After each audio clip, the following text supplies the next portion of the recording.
حضور کی قربت کا ذریعہ بھی درود ہے۔ کون سا مومن ہوگا جس کو حضور کے دیدار کا شوق نہیں ہے؟ کثرت درود کی برکت یہ ہے کہ حضور کا دیدار نصیب ہوتا ہے۔ حضور کا دیدار نصیب ہو جائے تو بتاؤ اور کیا چاہیے؟ اللہ اکبر۔ فرمایا جو میرے اوپر ایک مرتبہ درود بھیجتا ہے اللہ اس پر 10 رحمتوں کا نزول فرماتا ہے۔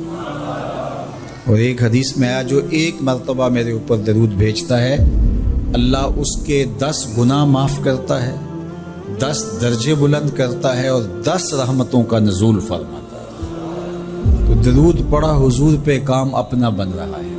تو درود پڑھنے سے انسان کا باطن سنورتا ہے، اندر پاکیزگی نصیب ہوتی ہے، گناہ دھلتے ہیں، عیب دھلتے ہیں، پریشانیاں ختم ہوتی ہیں، مصیبتیں، آلام، مصائب، دکھ، ٹینشن، پریشانی جو کچھ بھی ہے یہ ختم ہوتا ہے اور درود پرسکون بنا دیتا ہے انسان۔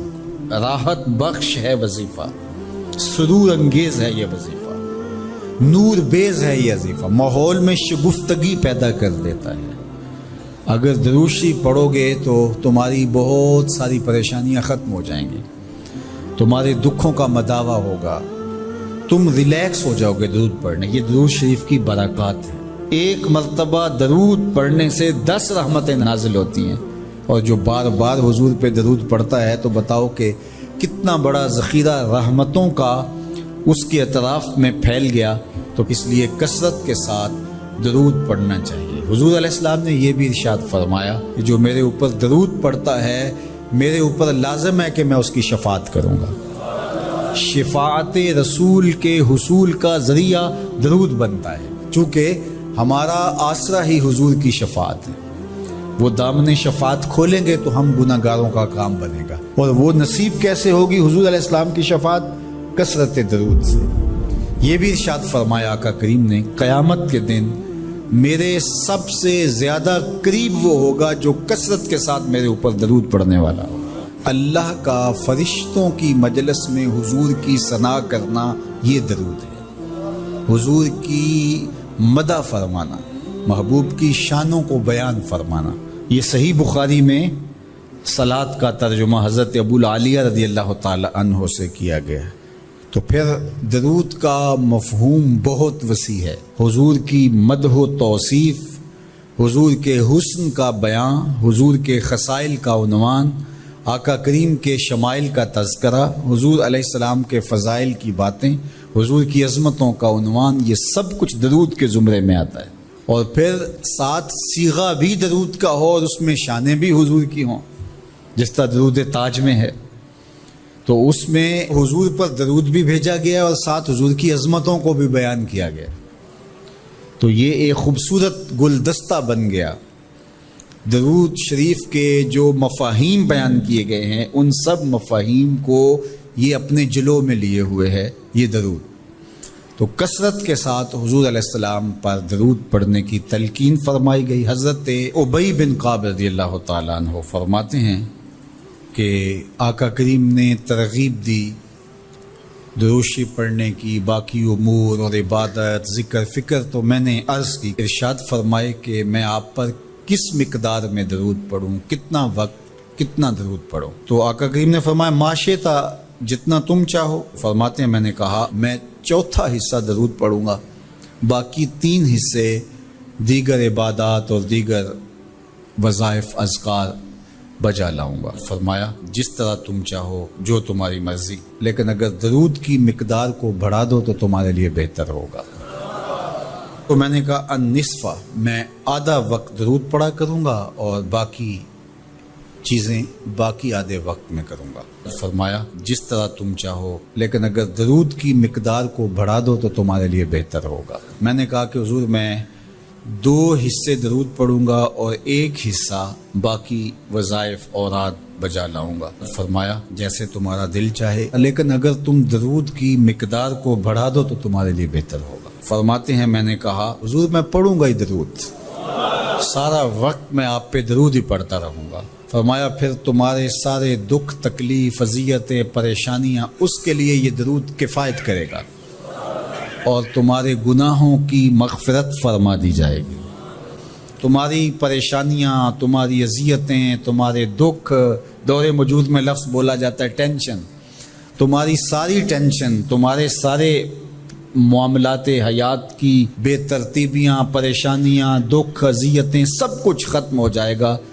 درود سب دردوں کا مداوع ہو جائے گا، سب دکھوں کا علاج ہو جائے گا، سب پریشانیوں کا حل ہوگا، سب مصیبتوں کا مداوع بن جائے گا، اور ساتھ ساتھ تمہارے گناہ بھی بخش دیے جائیں گے۔ تو درود جتنی کثرت کے ساتھ پڑھا جائے اللہ کی اتنی ہی رحمتیں نازل ہوتی ہیں۔ جب ہم اللہ کی بارگاہ میں عرض کرتے ہیں اللہم صلی علی سیدنا محمد، تو اس کا مفہوم کیا ہے، اس کا معنی کیا بنتا ہے؟ تو فرماتے ہیں فمعناہ، اس کا معنی یہ ہے عظمہ فی الدنیا، اے اللہ دنیا کے اندر محبوب کی عظمت کو اور بلند کر دے۔ کیسے بلند کر دے؟ بے اعلاء ذکر ہی، کہ محبوب کے ذکر کو علو اور مرتبت اور شان و شوکت عطا کر دے۔ وَإِظْهَارِ دَعْوَتِهِ، اور حضور کی دعوت کو پھیلا دے اور پوری دنیا پہ غالب کر دے۔ وَإِبْقَاءِ شَرِيعَتِهِ، اور حضور کی شریعت کو دوام بخش دے۔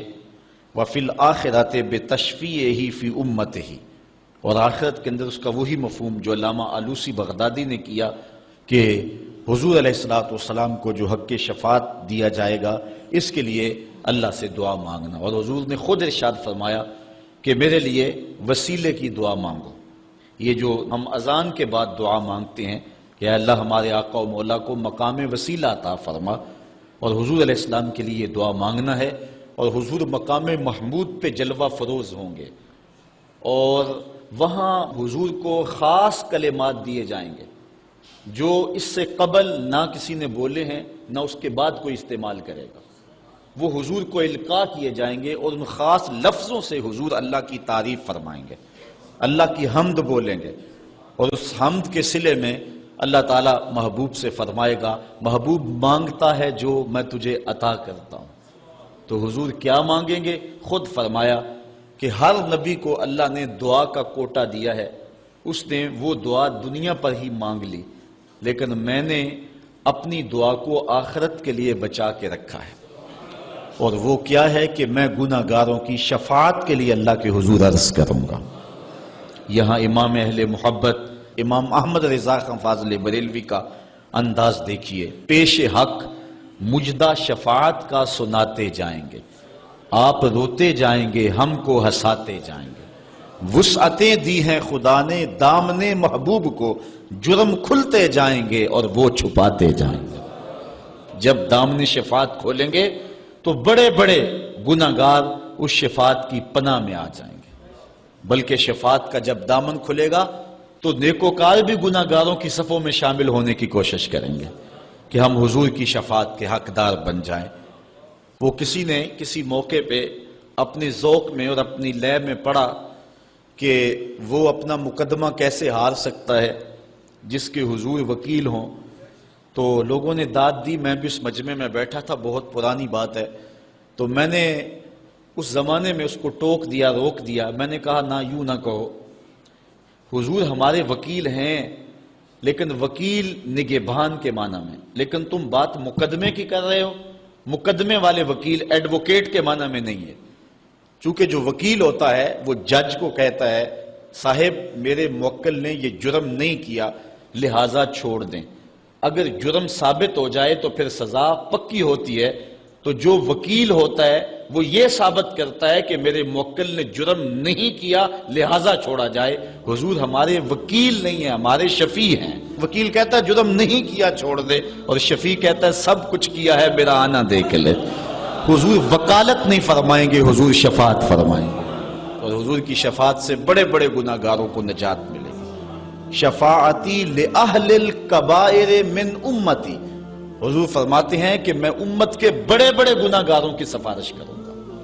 تو یہ حضور علیہ السلام کو حق دیا جائے گا آخرت کے میدان میں، اور آقا کریم علیہ السلام سجدے میں سر رکھیں گے۔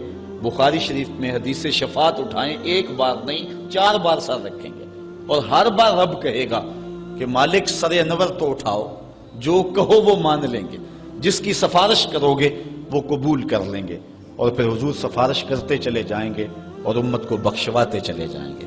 فرمایا اوتیت الشفاعہ، مجھے شفاعت دی گئی، اور ہر نبی کو ایک دعوی مستجابہ، قبول ہونے والی دعا زندگی میں عطا کی گئی، دعا کا خصوصی کوٹا دیا گیا، ہر نبی نے وہ دعا کا حق دنیا پہ استعمال کر لیا، لیکن فرمایا کہ غلاموں میں نے وہ دعا تمہارے لیے بچا کے رکھی ہوئی، یہاں فاقے کاٹ لے، تکلیفیں کاٹ لی، دکھ برداشت کر لیے، اذیتیں تکلیفیں کیا کچھ نہیں تھا جو حضور علیہ السلام نے برداشت نہیں کیا، لیکن وہ شفاعت کے لیے حضور قیامت کے دن بازو رحمت کھولیں گے تو پھر گناہگاروں کی نجات کی ضمانت ہوگی۔ تو حضرت علامہ ابن منظور افریقی علیہ رحمہ فرماتے ہیں کہ یہ مفہوم ہے صلاۃ کا، جب درود کی نسبت اللہ تعالیٰ کی طرف ہو تو اس کا مفہوم ہوتا ہے نزول رحمت، اللہ تعالیٰ جل شانہ اپنے محبوب پر مزید رحمتوں کا نزول فرماتا ہے، جس سے حضور کے درجے بلند ہوتے ہیں اور حضور کی عظمت میں اور اضافے ہوتے ہیں۔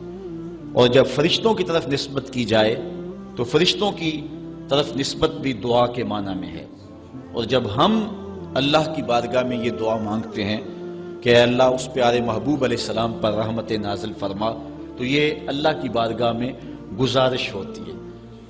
اسی لیے علماء نے کہا کہ درود ایک ایسا وظیفہ ہے جو کسی صورت میں رد نہیں ہوتا، چونکہ ہم یہ کہتے ہیں اے اللہ اپنے پیارے نبی پر رحمت نازل فرما، وہ تو پہلے ہی فرما رہا ہے، تو ہم کہیں یا اللہ اپنے نبی پہ رحمت نازل فرما، تو کیا اللہ فرمائے گا کہ میں نہیں فرماتا؟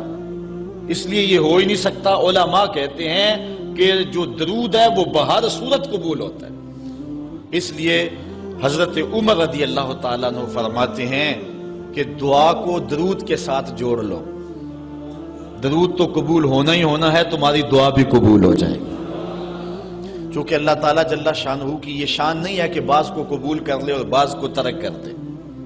ہماری فقہ کا بھی مسئلہ ہے، اگر آپ نے کسی سے سودا لیا ہے، اس میں کوئی ردی چیز آ گئی اور کچھ صحیح آ گئی، اب یہ نہیں آپ کر سکتے کہ جو صحیح ہے وہ رکھ لیں اور ردی واپس کر دیں، یا تو وہ صحیح کے ساتھ ردی بھی قبول کرنا پڑے گی اور یا پھر جو ہے وہ صحیح بھی واپس کرنا پڑے گی۔ یہ نہیں ہوگا کہ مرضی کی رکھ لی اور مرضی کی واپس کر لی، یا سارا سودا قبول کرنا پڑے گا یا سارا سودا واپس کرنا پڑے گا۔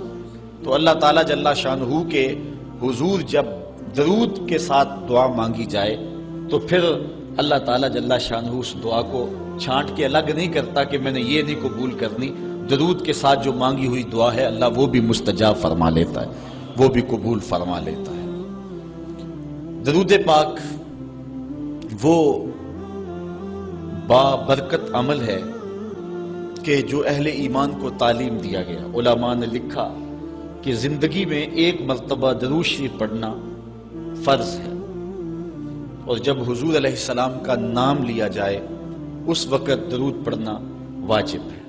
اس کے علاوہ بھی وجوب کے اور بہت سارے مقامات علماء نے بیان کیے، اور نمایاں 40 مقامات علماء نے بیان کیے جہاں درود شریف پڑھنا مستحب ہے، لیکن بعض مقامات پہ درود شریف پڑھنا مکروہ بھی ہے، جس طرح باتھ روم اور اس قبیل کے اور مقامات اور جگہ اور جو ہے وہ احوال ایسے ہیں جہاں درود شریف نہیں پڑھا جائے گا۔ باقی درود شریف وہ بابرکت وظیفہ ہے، وہ مقبول بارگاہ عمل ہے کہ جس کو جتنی بار مرضی پڑھو، ایک تو طبیعت میں اکتاہٹ نہیں ہوتی، انسان تھکتا نہیں، اور دوسرا اس عمل کی برکتیں اتنی ہیں، اس کا ثواب اتنا ہے کہ حضور نبی رحمت صلی اللہ علیہ وسلم کا فرمان حضرت ابو ہریرہ رضی اللہ تعالی عنہ سے سماعت کر لیجئے کہ حضور علیہ السلام نے ارشاد فرمایا من صلی علیہ صلاۃ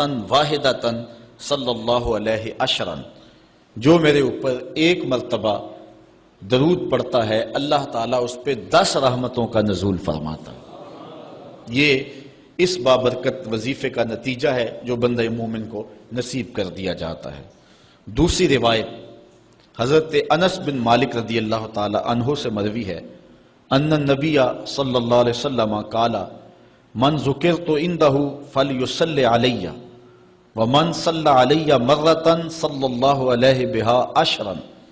حضور نے فرمایا کہ جس شخص کے سامنے میرا ذکر کیا جائے اس کو میرے پہ درود پڑھنا چاہیے، اس لیے کہ جس نے میرے اوپر ایک مرتبہ درود پڑھا اللہ تعالیٰ اس پہ 10 رحمتیں نازل فرماتا۔ علماء نے ایک بڑی خوبصورت بات لکھی، وہ کہتے ہیں کہ اصل درود پڑھ کر کے اپنے لیے رحمتیں طلب کرنا ہوتا ہے رب سے، چونکہ مصطفیٰ کریم علیہ الصلوۃ والسلام ہمارے درود کے محتاج بندہ کہ میں درود پڑھ رہا ہوں، جب ہم نہیں تھے اس وقت بھی مصطفیٰ پہ درود پڑھا جا رہا تھا، جب کائنات کو خلق وجود بھی نہیں دیا گیا تھا مصطفیٰ پہ درود اس وقت بھی پڑھا جا رہا تھا۔ تو یہ ہم اپنی سعادت مندی حاصل کرتے ہیں۔ اس کی مثال یہ ہے کہ جو مانگنے والے ہیں وہ 2 طرح کے ہوتے ہیں۔ سورۃ الفاتحہ کی تفسیر میں میں نے مختصر بات آپ کے سامنے اس عنوان سے رکھی تھی۔ ایک وہ ہے کہ جو ڈائریکٹ دروازے کو دستک دے کے صاحب خانہ سے مانگتے ہیں، صاحب خانہ اپنی توفیق کے مطابق اس کو دے نہ دے اس کی مرضی۔ اور مانگنے والوں کا ایک اور طریقہ ہوتا ہے کہ وہ مانگتے نہیں، کسی شخص کے دروازے پہ کھڑے ہو کے اس کو دعائیں دینے لگتے ہیں، تیرے بچوں کی خیر، تیرے والدین کی خیر، جہاں دادے پر دادے سے شروع ہوتے ہیں اور نیچے نسل تک آتے ہیں۔ تو وہ جب دعائیں مانگ رہے ہوتے ہیں تیرے خاندان کی، تیری جد کی خیر، تو گھر والا سمجھتا ہے جو ہمیں دعائیں دے رہا ہے اصل خود خالی جھولی لے کر آیا ہے، یہ کچھ مانگنا چاہتا ہے۔ تو کوئی شخص اللہ کی بارگاہ سے مانگنا چاہے، اللہ تو اولاد سے پاک ہے، تو اس کے محبوب کی خیر مانگو، اللہ تعالیٰ ایک بار خیر مانگو گے 10 رحمتیں جھولی میں ڈال دے۔ تو یہ مانگنے کا ایک مہذب طریقہ ہے جو اہل ایمان مانگتے ہیں۔ اس لیے اگر سارے وظیفے چھوڑ کے صرف درود پڑھا جائے تو یہ کیسا عمل ہے۔ حضرت ابی بن کعب رضی اللہ تعالیٰ عنہ سے مروی روایت ابھی آ رہی ہے، آپ دیکھیں گے کہ یہ کتنا بابرکت وظیفہ ہے جس کی تعلیم حضور ارشاد فرما رہے ہیں۔ حضور علیہ السلام کا ایک اور فرمان سنیے جس کو امام طبرانی نے اپنی موجم میں روایت کیا ہے۔ حضور نے ارشاد فرمایا من صلی علیہ صلاۃ واحدۃ صلی اللہ علیہ عشرا، جو میرے اوپر ایک مرتبہ درود پڑھتا ہے رب تعالیٰ اس پر 10 رحمتیں نازل کرتا ہے۔ ومن صلی علیہ عشرا صلی اللہ علیہ مئۃ، اور جو میرے اوپر 10 مرتبہ درود پڑھتا ہے اللہ تعالیٰ اس پہ 100 رحمتیں نازل فرماتا ہے۔ ومن صلی علیہ مئۃ کتب اللہ بین عینیہ براۃ من النفاق وبراۃ من النار، اور جو شخص میرے اوپر 100 مرتبہ درود پڑھتا ہے اس کی 2 آنکھوں کے درمیان لکھ دیا جاتا ہے یہ بندہ منافق بھی نہیں ہے دوزخی بھی نہیں ہے، یہ نہ منافق ہے اور نہ دوزخی ہے، نفاق سے اور دوزخ سے بری لکھ دیا جاتا ہے۔ وَأَسْكَنَهُ اللَّهُ يَوْمَ الْقِيَامَةِ مَعَ الشُّهَدَاءِ، اور اللہ تعالیٰ جل شانہ قیامت کے دن جس مرتبے پر شہداء کو ٹھہرائے گا اسی مقام پہ درود پڑھنے والوں کو ٹھہرائے گا۔ یہ ثواب ہے اس شخص کے لیے کہ جو حضور پر کثرت کے ساتھ درود پڑھتا ہے۔ حضرت عبد الرحمن بن عوف رضی اللہ تعالی عنہ سے ایک روایت سنیے، فرماتے ہیں یہ عشرہ مبشرہ سے ہیں، جلیل القدر صحابی ہیں، اور صحابہ میں سب سے زیادہ امیر صحابی بھی یہی ہے۔ 1,44,000 صحابہ میں سب سے امیر ترین صحابی حضرت عبد الرحمن ابن عوف رضی اللہ تعالی عنہ ہیں۔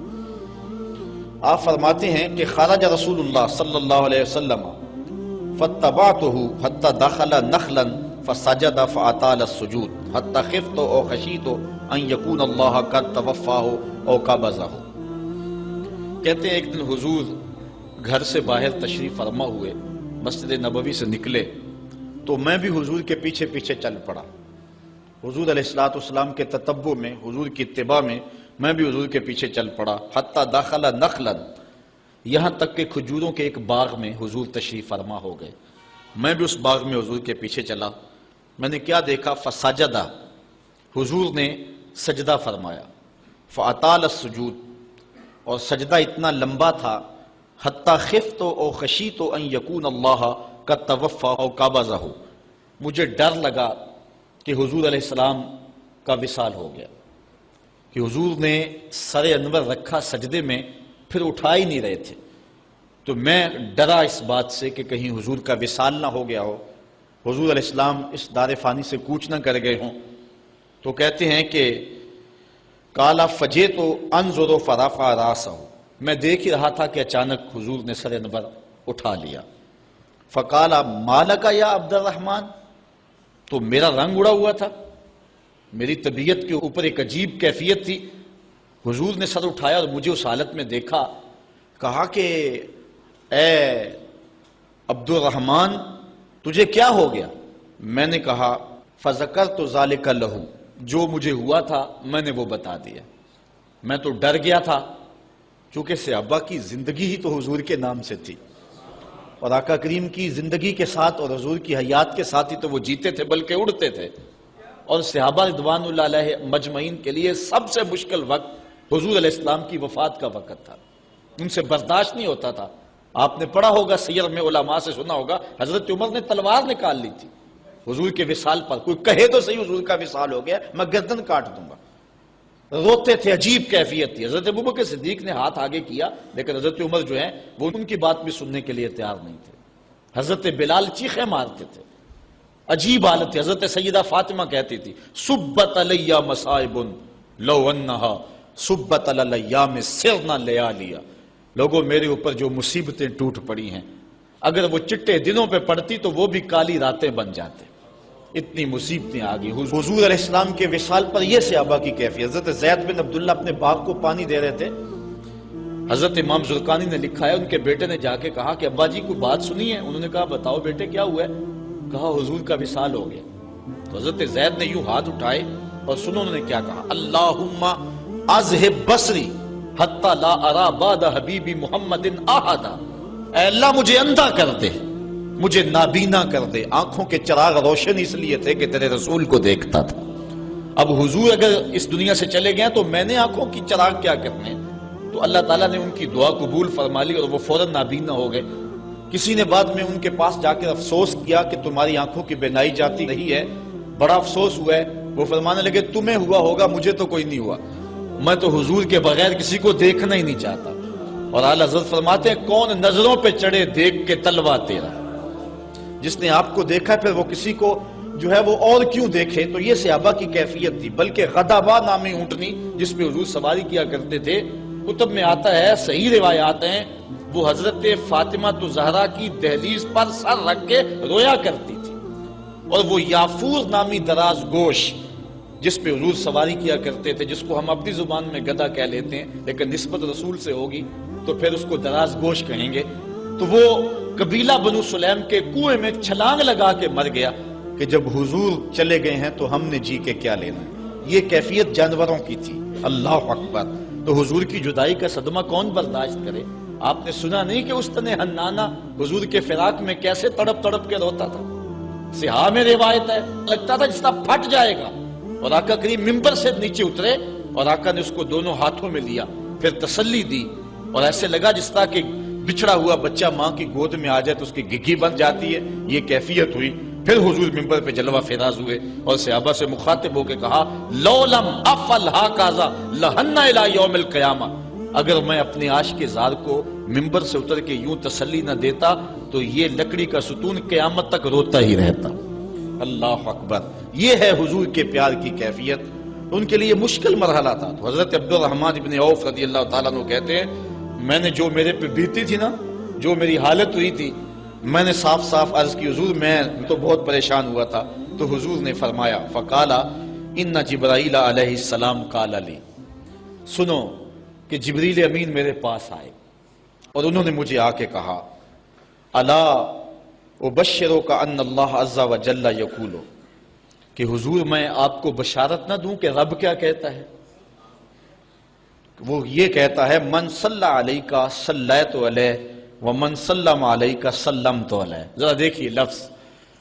حضور فرماتے ہیں میں کیوں سجدے میں گیا تھا؟ سنو اے عبد الرحمن ابن عوف واقعہ کیا ہوا، میں اتنا لمبا سجدہ کیوں کیا؟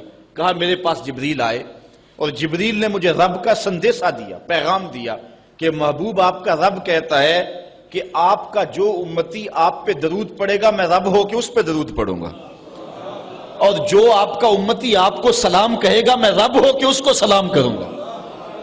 تو حضور فرماتے ہیں فسجدت للہ شکرا، تو پھر میں سجدہ نہ کرتا، پھر میں شکر کا سجدہ نہ کرتا اور میرا سجدہ لمبا نہ ہوتا کہ اتنا کرم ہوا کہ میرا اگر غلام مجھ پہ درود بھیجے تو رب اس پہ درود بھیجتا ہے. اللہ اکبر، یہ کرم نوازیاں اس شخص پر کہ جو حضور نبی رحمت صلی اللہ علیہ وسلم پر درود بھیجتا ہے۔ آئیے حضرت عبداللہ ابن مسعود رضی اللہ تعالی عنہ سے ایک روایت سنتے ہیں۔ کہتے ہیں کہ ان للہ ملائکۃ سیاحین یبلغون عن امتی السلام، اللہ کے کچھ فرشتے ہیں جن کی ڈیوٹی یہ ہے وہ دھرتی پر گھومتے ہیں، پوری دنیا پہ چکر لگاتے ہیں، اور کرتے کیا ہیں؟ جہاں جہاں بھی کوئی شخص میرے اوپر سلام بھیجے تو وہ اس امتی کا سلام میرے تک پہنچاتے ہیں کہ حضور آپ کے فلاں امتی نے آپ تک جو ہے وہ سلام بھیجا ہے۔ اور دوسری روایت حضرت حسن رضی اللہ تعالیٰ عنہ اپنے باپ حضرت علی المرتضیٰ سے روایت کرتے ہیں کہ حضور علیہ السلام نے ارشاد فرمایا، حیث ما کنتم فصلوا علیہ فإن صلاتکم تبلغنی، فرمایا علی جہاں بھی رہو میرے اوپر سلام پڑھا کرو، تمہارا سلام مجھے پہنچتا ہے، جہاں بھی رہو میرے اوپر سلام پڑھنے کو، عمل کو نہ چھوڑنا۔ قیامت کے دن حضور علیہ السلام کی سب سے زیادہ قربت کس شخص کو نصیب ہوگی؟ تو وہ روایت ہے حضرت عبداللہ ابن مسعود رضی اللہ تعالی عنہ سے کہ حضور نے فرمایا، ان اول الناس بی یوم القیامہ اکثرہم علی صلاۃ، قیامت کے دن میرا سب سے زیادہ قریبی شخص وہ ہوگا کہ جو میرے اوپر کثرت کے ساتھ درود پڑھا کرتا ہے۔ حضرت ابی بن کعب رضی اللہ تعالیٰ عنہ کی وہی روایت جو میں نے جس کا اشارہ دیا، روایت کرتے ہیں، کان رسول اللہ صلی اللہ علیہ وسلم اذا ذهب ربع اللیل قام فقال یا ایھا الناس اذکروا اللہ جاءت الراجفہ تتبع الرادفہ جاء الموت بما فیہ جاء الموت بما فیہ۔ کہتے ہیں کہ حضور علیہ الصلوۃ والسلام جب رات کا چوتھائی حصہ باقی رہ گیا تو آقا کریم علیہ السلام نے لوگوں کو بیدار کیا، لوگوں کو جگایا کہ اٹھو اللہ کا ذکر کرو، قیامت آنے والی ہے، موت آنے والی ہے۔ حضور نے صحابہ کو بیدار کیا۔ قال ابی بن کعب رضی اللہ تعالیٰ عنہ، حضرت ابی بن کعب رضی اللہ تعالیٰ عنہ فرماتے ہیں، یہ جلیل القدر صحابی اور حضور علیہ الصلوۃ والسلام ان سے قرآن سنا کرتے تھے، بلکہ ایک دن حضور گزر رہے تھے، حضرت ابی بن کعب رضی اللہ تعالیٰ عنہ تلاوت کر رہے تھے، حضور رک کے سننے لگے۔ اگلے دن ملاقات ہوئی تو فرمایا، ابی میں گزر رہا تھا، تو تلاوت کر رہا تھا اور میں سنتا رہا۔ تو حضرت ابی نے کہا، حضور اگر مجھے پتہ چل جاتا نا کہ آپ سن رہے ہیں تو میں اور سوار کے پڑھتا۔ محدثین شارحین لکھتے ہیں، کسی کے دکھلاوے کے لیے قرآن سوار کے پڑھنا ریاکاری ہے، لیکن اگر حضور کے دکھلاوے کے لیے پڑھا جائے یہ ریاکاری نہیں ہے، یہ عین دین ہے۔ تو حضرت ابی بن کعب رضی اللہ تعالی عنہ کہتے ہیں کہ میں نے حضور کی خدمت میں عرض کی، فقلت، تو میں نے عرض کی، یا رسول اللہ صلی اللہ علیہ وسلم، میں آپ پر بہت زیادہ درود شریف پڑھتا ہوں، فکم اجعل لک من صلاتی، تو مجھے بتا دیں کہ میں آپ پہ کتنا وقت درود پڑھا کروں۔ قال ما شئت، کہا جتنا تو پڑھ سکتا ہے، جتنا تیرے پاس وقت ہے، جتنی تیری مرضی ہے، میں کوئی مقرر نہیں کرتا۔ قال قلت، تو میں نے کہا الربع، میں چوتھا حصہ درود پڑھا کروں گا، باقی 3 حصے باقی وظیفے کر لیا کروں گا۔ قال ما شئت، حضور نے فرمایا تیری مرضی، وَإِن زِدْتَ فَهُوَ خَيْرٌ لَكَ، لیکن اگر درود زیادہ پڑھے نا تو تیرے لیے ہوگا بہتر۔ ویسے تو اگر چوتھا حصہ پڑھے، باقی 3 حصے باقی وظیفے پڑھ لے، لیکن اگر ایسا کرے تو تیرے لیے بہتر ہوگا، زیادہ اگر پڑھ لے۔ قال، کہتے ہیں فقلت، تو میں نے کہا فثلثین، میں 2/3 پڑھ لیا کروں گا۔ قال ما شئت، فرمایا جس طرح تیری مرضی، فَإِن زِدْتَ فَهُوَ خَيْرٌ لَكَ، لیکن اگر تو درود کو زیادہ کر لے تو یہ تیرے لیے بہتر ہوگا۔ قلت النصف، میں نے عرض کی حضور میں آدھا وقت درود پڑھ لیا کروں گا، باقی آدھا وقت دیگر وظائف پڑھ لیا کروں گا۔ قلت، جب میں نے یہ بات کہی تو حضور نے فرمایا ما شئت، جو تیری مرضی، جو تیرے دل میں آئے، وَإِن زِدْتَ فَهُوَ خَيْرٌ لَكَ، لیکن اگر تو درود کو اور زیادہ کر دے تو تیرے لیے ہے بہتر۔ کہتے ہیں کہ میں نے عرض کی اجعل لک صلاتی کلھا، حضور پھر میں سارا وقت درود ہی پڑھ لیا کروں گا، میں سارا وقت درود ہی پڑھ لیا کروں گا۔ تو آقا کریم نے فرمایا پھر تجھے دنیا کی تکلیفیں بھی نہیں پہنچیں گی اور آخرت میں بھی تجھے نجات مل جائے گی، کیونکہ انسان وظیفہ 2 مقاصد کے لیے کرتا ہے، میری دنیا کے معاملات ٹھیک ہو جائیں، کچھ وظائف اس لیے پڑھتا ہے، یا پھر میری آخرت ٹھیک ہو جائے اس لیے وظائف پڑھتا ہے۔ دو ہی غرضیں ہوتی ہیں وظائف پڑھنے سے، لیکن حضور نے فرمایا اگر تو سارا وقت درود پڑھتا رہے تو پھر تیری دنیا بھی ٹھیک ہو جائے گی، تیری آخرت بھی ٹھیک ہو جائے گی، تیرے سارے معاملے ٹھیک ہو جائیں گے۔ اللہ اکبر۔ اور حضور علیہ السلام کا یہ ایک اور فرمان سنیے جس کو حضرت انس رضی اللہ تعالیٰ عنہ روایت کرتے ہیں۔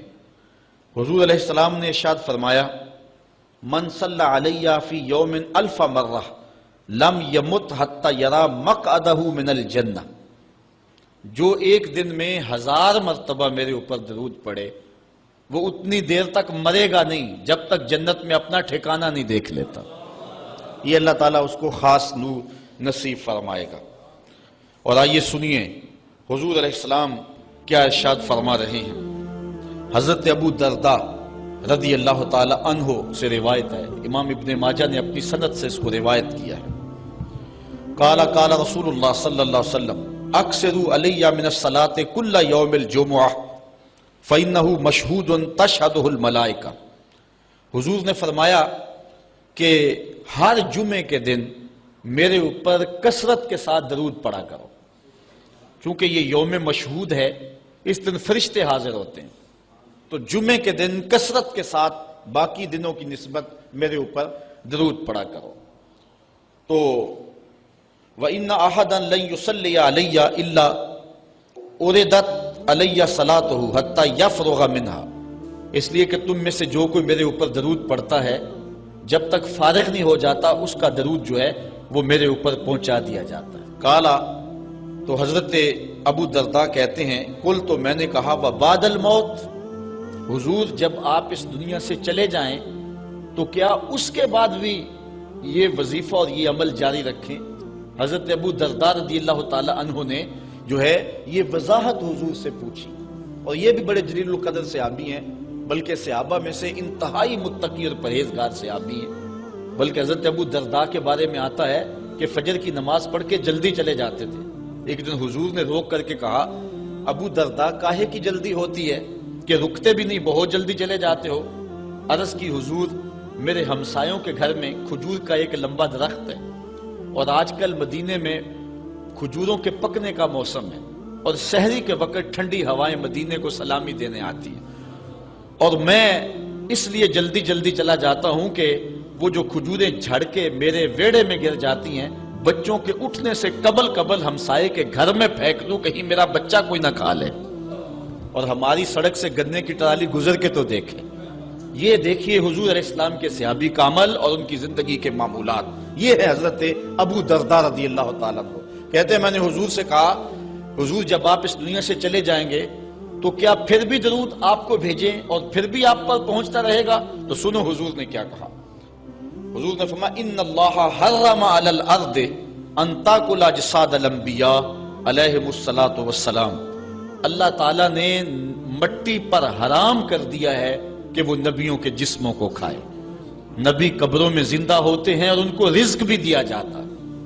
حضرت ابن ماجہ نے یہ روایت باسناد جید، اچھی سند کے ساتھ اس کو روایت کیا ہے، بلکہ حضور نبی رحمت صلی اللہ علیہ وسلم نے ارشاد فرمایا کہ جب کوئی شخص میرے اوپر درود پڑھتا ہے تو اللہ تعالیٰ جل شانہ میری روح میرے بدن میں لٹا دیتا ہے، حتیٰ کہ میں اس کے سلام کا جواب دیتا ہوں۔ وہ کیا کسی نے کہا، شعر تو سادہ سا ہے لیکن اس حدیث کا ترجمہ ہے۔ وہ کسی شاعر نے کہا تھا کہ درود پڑھنے سے ثواب ملتا ہے اور سلام پڑھنے سے جواب ملتا ہے۔ اگر کوئی شخص حضور کی بارگاہ میں سلام پیش کرے تو اس کا جواب ملتا ہے، اور اہل حق حضور علیہ السلام کی بارگاہ میں اس سلام کو محسوس کرتے ہیں۔ حضرت امام مالک نے یہ بات کہی کہ اگر کوئی شخص حضور کے روضے پہ جائے، باقی ائمہ کہتے ہیں کہ وہ کہے کہ میں حضور کے روضے کی زیارت کر کے آیا ہوں، لیکن امام مالک کہتے ہیں کہ یہ نہ کہے میں حضور کے روضے کی زیارت کر کے آیا ہوں، بلکہ یہ کہے میں حضور کی زیارت کر کے آیا ہوں، کیونکہ حضور علیہ السلام کو جس نے حضور کے روضے کو دیکھا، حضور نے فرمایا وہ ایسے ہی ہے جس نے میری زندگی میں اس نے مجھے دیکھا۔ حضرت شیخ سید احمد کبیر الرفائی رحمت اللہ تعالی علیہ بہت بڑے بزرگ گزرے، ساری زندگی حضور پر کثرت کے ساتھ درود پڑھا، اور حضور علیہ السلام کی طرف سے جو باطن میں جواب آتا رہا اس کو موصول کرتے رہے۔ اللہ تعالیٰ جل شانہ نے توفیق دی، پھر دیار نور میں حاضر ہوئے۔ 555 ہجری کا یہ واقعہ ہے۔ اس کو تمام مکاتب فکر کے لوگوں نے سوائے ایک مکتبہ فکر کے اپنی کتابوں میں لکھا ہے۔ تبلیغی جماعت والوں نے اپنے شیخ الحدیث زکریا سہارنپوری نے کتاب الحج میں لکھا ہے، باقی لوگوں نے بھی لکھا ہے، درجنوں تذکرہ نگاروں نے اس واقعہ کو بیان کیا ہے، اور اس کی صحت پر اہل علم کو کوئی اختلاف نہیں ہے۔ 555 ہجری کی بات ہے کہ وہ حضور کے روضے پہ بنفس نفیس حاضر ہوئے، اور حاضر ہو کے انہوں نے جو حضور کی بارگاہ میں عرض کی، چونکہ سید تھے، حضور کی اولاد تھی، کہا کہ حضور ساری زندگی میری روح سلام لے کے آپ کی خدمت میں حاضر ہوتی تھی اور آپ کا روحانی جواب وصول کرتی تھی۔ آج آپ کا بیٹا بنفس نفیس خود حاضر ہو گیا، آج میں روحانی جواب نہیں لوں گا، اور حضور کے روضے کے سامنے کھڑے ہو گئے اور ادب سے سلام پیش کیا۔ پھر کیا ہوا، 70,000 لوگ مسجد نبوی میں موجود تھے جنہوں نے دیکھا حضور نے دست انور روضہ انور سے باہر نکال دیا، اور حضرت شیخ سید رفائی رحمت اللہ تعالی علیہ نے حضور کے دست کرم کا بوسہ لیا۔ حضرت غوث اعظم شیخ عبد القادر جیلانی علیہ رحمہ فرماتے ہیں اتفاق سے اس دن میں بھی موجود تھا، اور کہتے ہیں کہ حضرت امام رفائی کے صدقے سے حضور کے دست اقدس کی زیارت میں نے بھی کر لی۔ اللہ اکبر! یہ حضور علیہ السلام کا شفقت فرمانا ہے ان لوگوں پر جو حضور علیہ السلام پر کثرت کے ساتھ درود پڑھتے ہیں۔ جن لوگوں نے حضور علیہ السلام کے اوپر درود پڑھنا معمول بنایا ہے، یہ موضوع اپنے دامن میں بڑی وسعت رکھتا ہے، ان پر بڑے بڑے کرم ہوئے۔ آج کا جو عنوان ہے صلو علیہ وآلہ، یہ شیخ سعدی کی مارکۃ الآراء ایک ربائی کا آخری مصرع ہے، اور متواتر صدری روایات کے مطابق حضرت شیخ سعدی شیرازی کیونکہ بہت بڑے شاعر تھے اور قادر الکلام شاعر تھے، آج صدیاں گزرنے کے بعد بھی آپ کی گلستہ اور بوستہ اور کریمہ آج بھی اسی طرح مقبول ہے جس طرح صدیوں قبل تھی۔ ورنہ کسی زمانے میں فردوسی کا شاہ نامہ پڑھا جاتا تھا، لیکن آج دنیا کو اور نئی نسل کو فردوسی کے شاہ نامے کا پتہ بھی نہیں ہے۔ لیکن کوئی بھی فارسی مذاق رکھنے والا ہو وہ شیخ سعدی سے ناآشنا نہیں ہو سکتا۔ ان کو جو مقبولیت تامہ ملی ہے، ایسے قادر الکلام شاعر کہ جس عنوان پر بھی آتے حد کرتے چلے جاتے۔ حضرت شیخ سعدی شیرازی اگر حضور کی مدح میں قلم اٹھاتے ہیں تو ان کا اسلوب بڑا خوبصورت ہے۔ کریم السجایا جمیل الشیم نبی البرایا شفیع الامم، زباں تا بود در دہاں جائے گیر، ثنائے محمد بود دل پذیر، حبیب خدا اشرف انبیاء۔ اگر لکھتے ہیں تو حد کرتے چلے جاتے ہیں۔ اب انہوں نے حضور کا قصیدہ لکھنا شروع کیا، اور کیا لکھتے ہیں؟ بلغ العلا بکمالہ۔ اس کا معنی ہے کہ آپ اپنے کمال کی وجہ سے بلندیوں تک پہنچے۔ کشف الدجی بجمالہ، اور آپ کے چراغ حسن نے اندھیروں کو دور کر دیا۔ حسنت جمیع خصالہ، اور آپ کی ساری خوبیاں با کمال ہیں۔ ربائی کو ربائی اس لیے کہتے ہیں کہ وہ 4 اشعار پر مشتمل ہوتی ہے۔ اب 3 اشعار کے اندر بھی جو ہے وہ مضمون تھا وہ مکمل ہو گیا، اور انسان جب مضمون کو مکمل کر لے تو اس وقت پھر نیا جملہ لانا اس کے لیے مسئلہ بن جاتا ہے کہ آگے لکھے تو کیا لکھے، مضمون تو مکمل ہو گیا۔ اب یہاں کیا تھا؟ بلغ العلا بکمالہ کشف الدجی بجمالہ حسنت جمیع۔ اگر اس کا معنی ذہن میں ملحوظ رکھیں تو آگے جو چوتھا جملہ ہے اس پہ آپ کو لطف آئے گا۔ بالغ العلا بکمالہ، وہ اپنے کمال سے، اپنی طاقت پرواز سے، اپنی قوتوں سے، اللہ کی دی ہوئی عطا سے وہاں تک پہنچے جہاں تصور بھی نہیں پہنچ سکتا۔ کشف الدجی بجمالہ، ان کے جمال نے کائنات میں اجالے پھیلا دیے، روشنیاں کر دی، اندھیرے چھٹ گئے۔ پھر آخر میں حسنت جمیع خصالہ، کیا بتائیں ان کی ہر خوبی، ہر خو و خصلت ہی اچھی ہے۔ اب بات تو مکمل ہو گئی، لیکن ربائی چاہتے تھے شیخ سعدی پریشان ہے، اسی پریشانی میں نیند آ گئی، سوئے تو حضور کا دیدار ہوا۔ فرمایا سعدی آگے کہتے کیوں نہیں ہو، صلو علیہ وآلہ، صلو علیہ وآلہ، اور بنتا ہی یہ ہے۔ میں اصل خود بھی شاعری سے تعلق رکھتا ہوں، کسی زمانے میں کچھ لکھا بھی ہے، لیکن یہاں تھوڑا سا میں آپ کو اپنے ساتھ اس لیے سفر کروا رہا ہوں کہ آپ اقبال کے دیس کے باسی ہیں، اس لیے آپ سے ایسی باتیں میں کر لیتا ہوں، ورنہ بعض کا یہ ایسی باتیں نہیں چھڑتی، یہ مشکل ہوتی ہیں، لیکن آپ لوگوں کے خمیر اور مزاج کے اندر جو ہے یہ لذت اور یہ چاشنی موجود ہے۔ اب ذرا توجہ کیجئے، بلغ العلا بکمالہ، وہ بلندیوں پر پہنچ گئے، کشفت الدجی بجمالہ، اپنے جمال سے اندھیرے چھٹا دیے، دور کر دیے، حسنت جمیع خصالہ، کیا بتائیں ان کی ہر خوبی ہی با کمال ہے۔ تو جب ہر خوبی با کمال ہے تو پھر جی نہیں چاہتا کہ پڑھو صلو علیہ وآلہ، یعنی پھر دل اچھلتا ہے، روح پکارتی ہے، جو اتنی خوبیوں کا منبع و مصدر ہے، اتنے کمالات کا جامع ہے، جس کے دم سے اندھیرے چھٹ گئے، جس کے دم سے کائنات میں اجالے پھیل گئے، تو پھر کیوں جی نہیں چاہتا کہ اس نبی پر درود پڑھا جائے، صلو علیہ وآلہ۔ آؤ اس نبی پہ درود پڑھو، اس نبی پہ سلام پڑھو، اس نبی پہ بھی درود پڑھو، اس کی آل پہ بھی درود پڑھو۔ بلغ العلا بکمالہ، کشفت الدجی بجمالہ، حسنت جمیع خصالہ، صلو علیہ وآلہ۔ میں درود شریف کے عنوان سے اپنی گفتگو کو ختم کروں اور امام بوصیری کا ذکر نہ کروں تو یہ ناانصافی ہوگی۔ حضرت امام بوصیری فالج زدہ ہیں، ساری زندگی بادشاہوں کے قصیدے لکھے ہیں، ساری زندگی بادشاہوں کی کہانیاں بیان کی ہیں، ان سے اعزازات پائے ہیں، تکریمات پائی ہیں، لیکن عمر کا آخری حصہ آیا، جسم فالج زدہ ہو گیا، سارے چھوڑ گئے۔ تنہائی، بیماری اور غربت، یہ تین چیزیں اگر اکٹھی ہو جائیں تو ان کو کاٹنا بڑی قیامت ہوتی ہے۔ تنہائی، غربت اور بیماری، یہ تینوں اکٹھی آ گئی حضرت امام بوصیری پہ۔ صحت مند کے سارے گاہک ہوتے ہیں، بیمار پڑ گئے تو کوئی پوچھتا ہی نہیں ہے۔ ایک دن خیال آیا، ساری زندگی شہنشاہوں کے قصیدے لکھے، آج اس کا قصیدہ نہ لکھوں جو کائنات کا دولہ ہے۔ اللہ اکبر، قلم پکڑا، پھر حضور کا قصیدہ لکھا۔ یہ قصیدہ بردہ شریف مکمل کیا، رات ہوئی، حضرت امام بوصیری سوئے، آقا کریم علیہ السلام تشریف لائے، اور یہ بات ذہن میں رکھیں، حضور نے ارشاد فرمایا، من رآنی فی المنام فقد رآنی فإن الشیطان لا یتمثل بی۔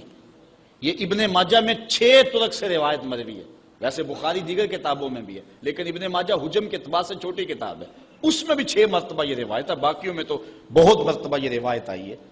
ابن ماجہ میں 6 طرق سے یہ روایت ہے۔ حضور نے فرمایا، جس نے مجھے خواب میں دیکھا اس نے مجھے ہی دیکھا، شیطان خواب میں آ کر بھی میری مثل ہونے کا دعویٰ نہیں کر سکتا۔ اچھا، دوسری بات، جس نے حضور کو دیکھا اس نے حضور کو دیکھا، اور جس نے حضور کو دیکھا حضور اس کے خواب میں قصد، ارادے اور مرضی سے آئے۔ میں کسی کے خواب میں جاؤں، آپ کسی کے خواب میں آئیں، نہ آپ کو پتا ہوتا ہے نہ مجھے پتا ہوتا، مجلس سجی ہے، میں گفتگو کر رہا ہوں، اٹھ کے آپ چلے جائیں گے، جا کے سو جائیں، میں خواب میں دوبارہ گفتگو کرتا ہوا پایا جاؤں، مجھے آپ اٹھ کے فون کرے جناب آج خواب میں آئے تھے، تو مجھے تو نہیں پتا ہوگا، یا آپ کو میں دیکھ لوں دوبارہ تو آپ کو علم نہیں ہوگا، لیکن حضور جس کے خواب میں جائیں قصد، ارادے اور مرضی سے جاتے ہیں۔ تیسری بات، خواب میں کسی کو کچھ کوئی دے تو وہ محض خواب ہوتا ہے۔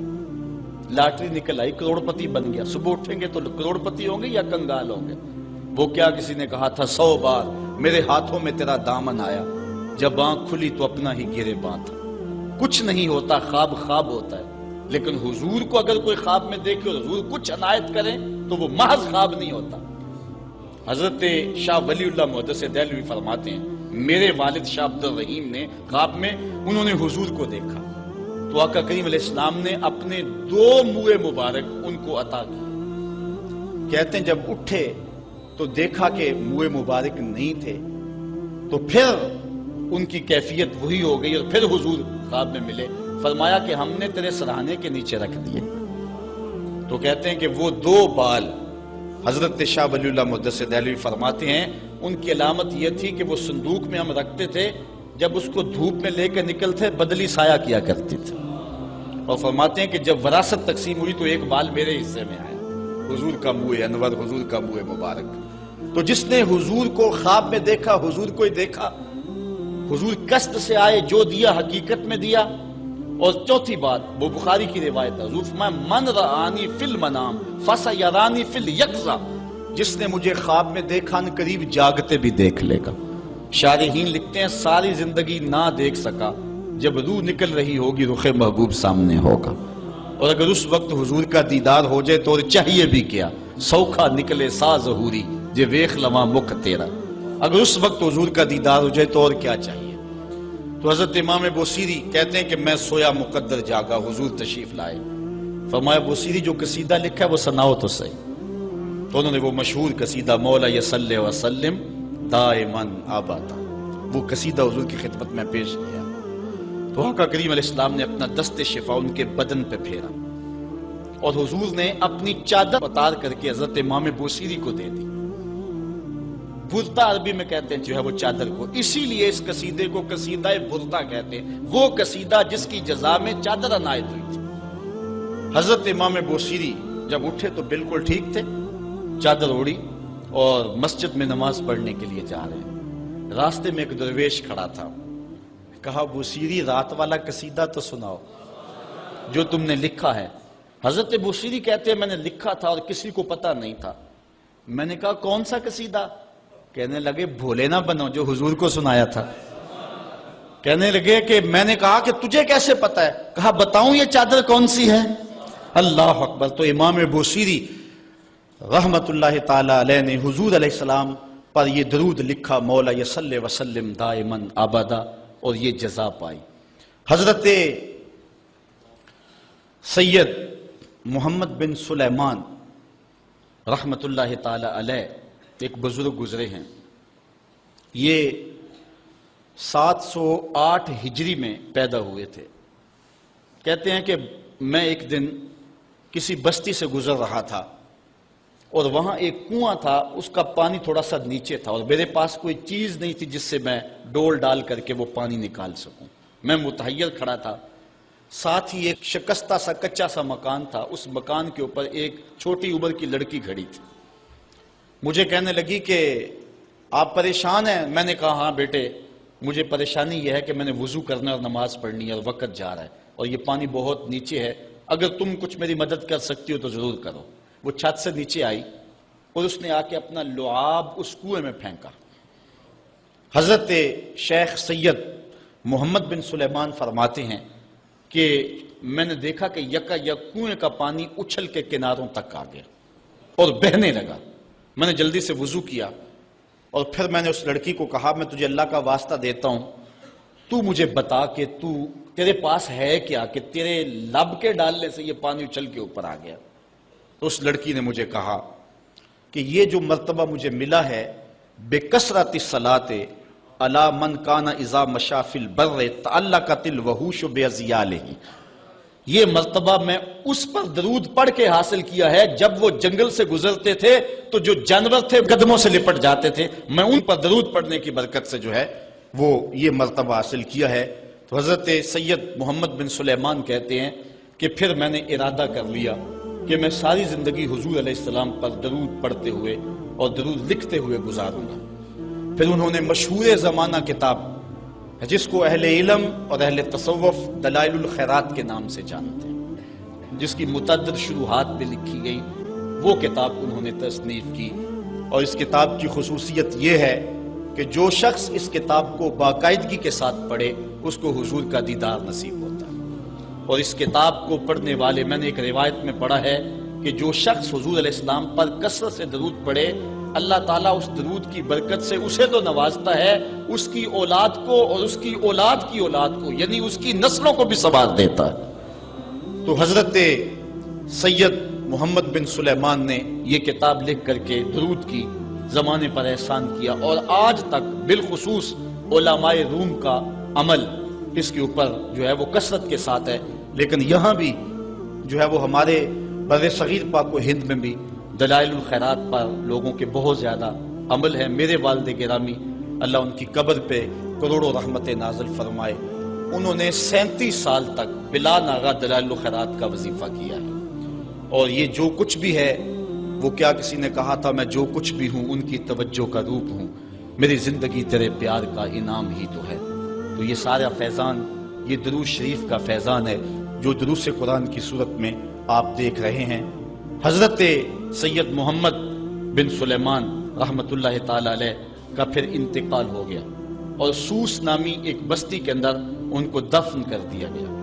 پھر اس کے بعد 77 سال کے بعد ان کو وہاں سے مراکش منتقل کیا گیا، اور آپ کو جب دفن کیا گیا، اور یہ بات اخبار مشہورہ میں سے ہے کہ آپ کی قبر کی مٹی سے درود کی برکت کی وجہ سے کستوری جیسی خوشبو آیا کرتی تھی، اور جب اتنے طویل عرصے کے بعد ان کو قبر سے نکالا گیا تو جب وہ فوت ہوئے تھے تو انہوں نے تھوڑی دیر پہلے حجامت بنائی تھی، اور جب لحد سے ان کو نکالا گیا 77 برس بعد تو ایسے لگتا تھا کہ جس طرح ابھی خط کروایا ہے، اور لوگوں نے ان کے جسم کو انگلی لگا کر کے دیکھا تو جس طرح ایک زندہ شخص کے جسم کو انگلی لگائیں تو خون ہٹ جاتا ہے اور جگہ زرد ہو جاتی ہے، تو ایسے ہی لوگوں نے پایا کہ جگہ زرد ہو گئی، پھر انگلی اٹھائی تو جو ہے وہ پھر وہاں دوبارہ سرخی آنے لگی۔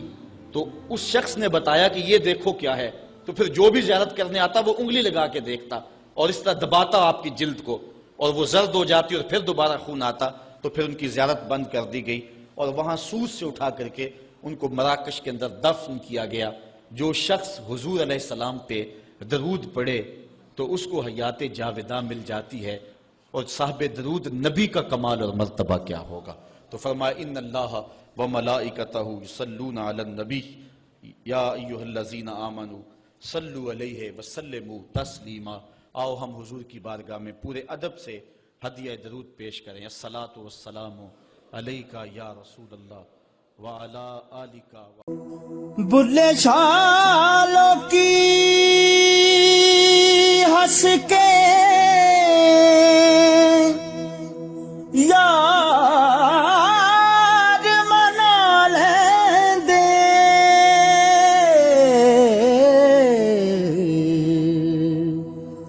تے ساڈا رونا بھی نہ منظور ہویا، منظور ہویا۔